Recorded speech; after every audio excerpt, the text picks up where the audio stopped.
So, ayan guys, dahil nagustuhan nila yung ginawa ko noon na watermelon jelly, ayan, gumawa ulit ako guys. Ayan, yung tinatanggal ko dyan sa ibabaw, dinesign ko lamang yan guys, buto ng pakwan.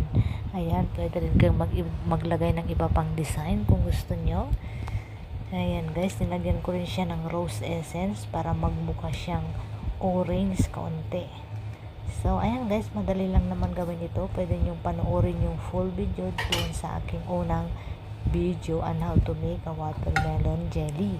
So, ayan guys, nilagay ko na sa ref ng magdamag.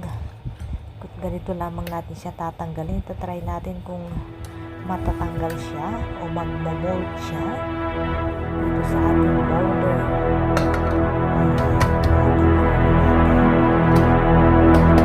This is it.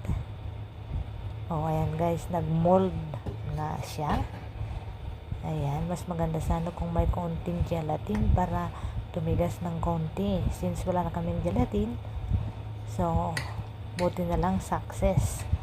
So ayan guys, hahatiin na natin. Ganito lang naman yan maghati, o diba? Depende na sa inyo guys kung paano nyo siya ikakat.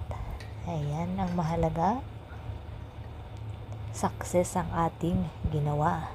So ayan guys, habang hinahati natin, kung bago ka pa lang dito sa aking channel at kung gusto mo ng ganitong klase mga video, please subscribe, palike na rin para updated kayo sa mga videos pa na aking gagawin.